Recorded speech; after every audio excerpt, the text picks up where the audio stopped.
Hi, so this is my second video on my belief coding journey.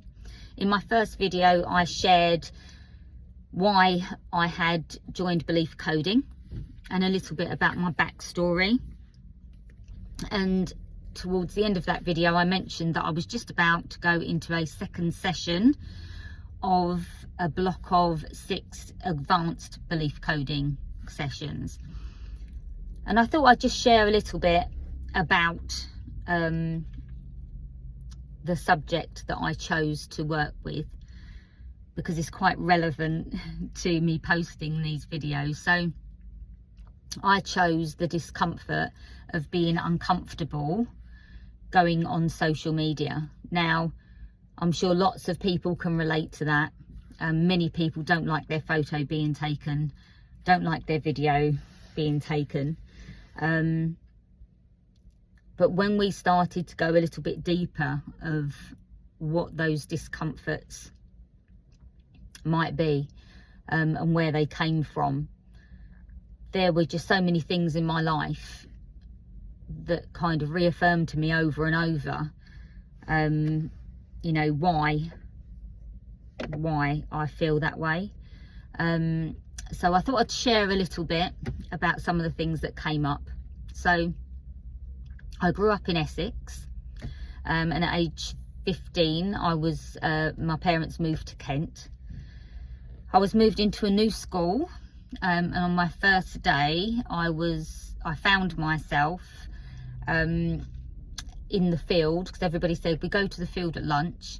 I found myself surrounded by people, me in the centre of a circle, and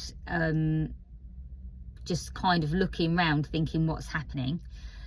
And then a girl stepped forward and kind of said, "Oh, you've been giving me and my mates dirty looks and you want to stay out of our way." And it, you know, it was just horrible. That was my first day, and I kind of suffered that, not physical bullying, but psychological bullying for a year until I left. And they would pick up on my accent. They would say, "What did you say?" And I'd say petrol, and they go, "Pardon?" And I go, "Petrol." And they go, "What do you mean?" And I say, "Well, petrol." And they say, "Do you mean petrol?" And I go, "Oh, yeah, petrol." And instead of saying anything, I'd say ain't, and nothing, I'd say nank, and something, I'd say sank. And you know, you felt like you were watching all the time. I would try to change how I said things, and my accent's always been picked up. I mean, Kent is not that far from Essex, probably 40 miles, something like that.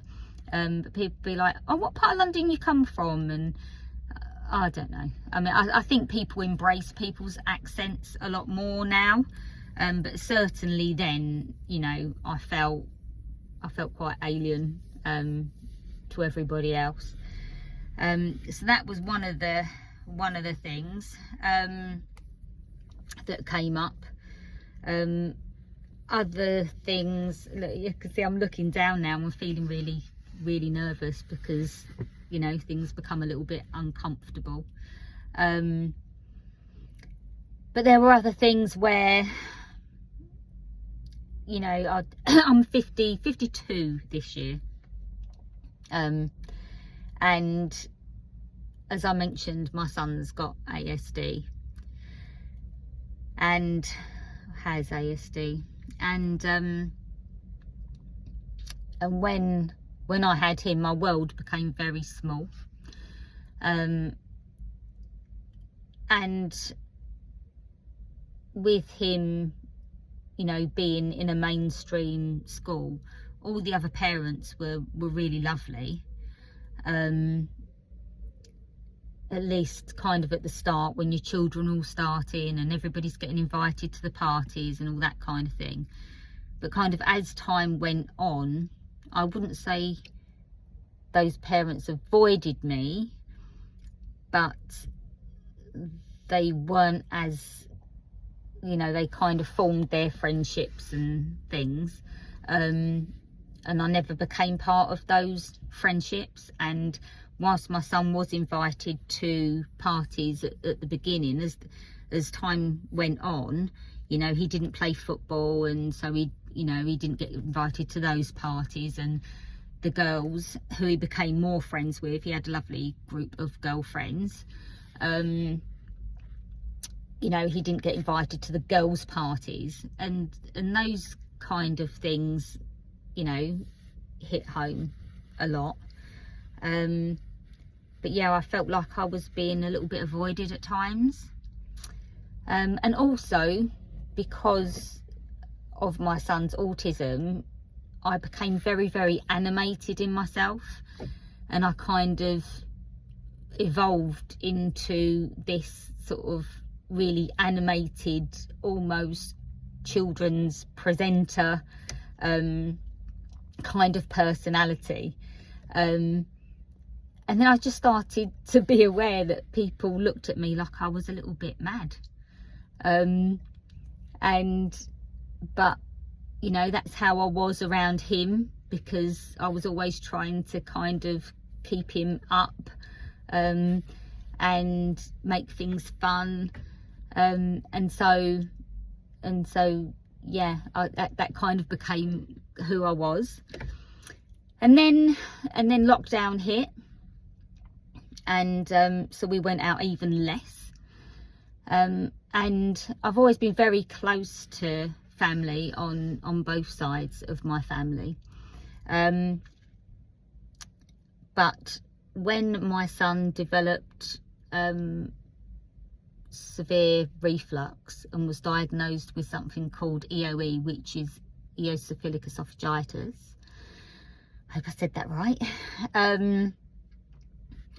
that then kind of stopped him being able to eat wheat, dairy, eggs, fish, soy, you know, the list goes on.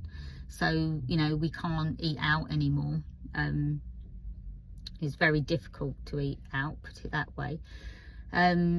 So I stopped going to family weddings and functions, and you know, one, because he didn't like to go, it was overwhelming for him, and secondly, it was hard to find food for him.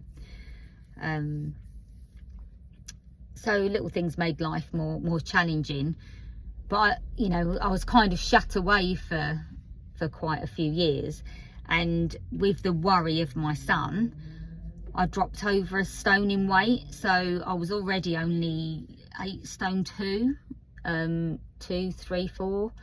I fluctuated between that, and then I dropped down to 7 stone 2, and my face became really withdrawn, and you know, the skin started to sag, and I started to be aware of, when I looked in the mirror, I didn't like what I saw.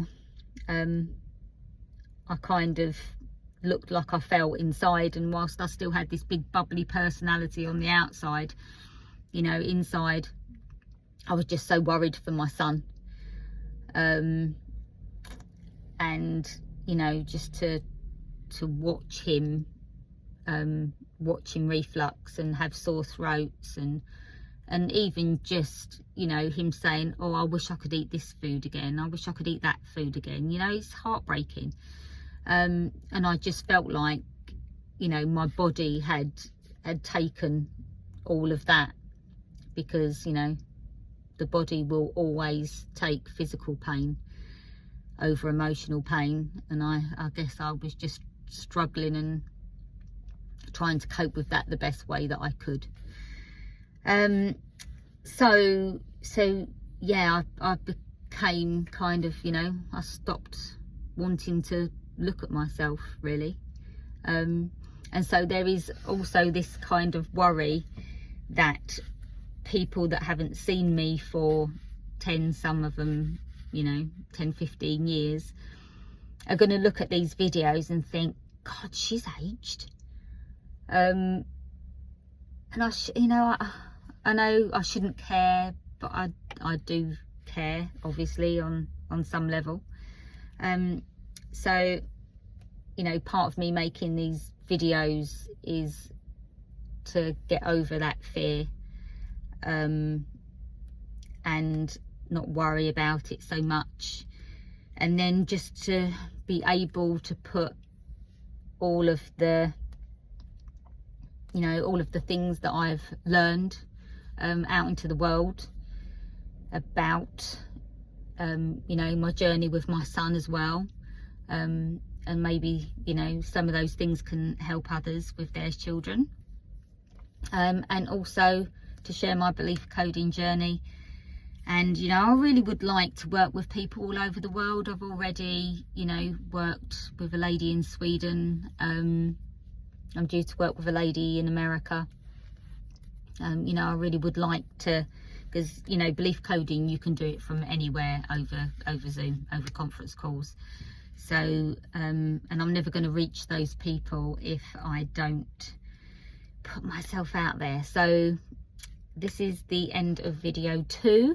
I've promised myself I'm not going to re-watch these videos, and I've just said I watched my first one and was, you know, horrified at how many times I'd said in one video, but I'm not going to watch these back.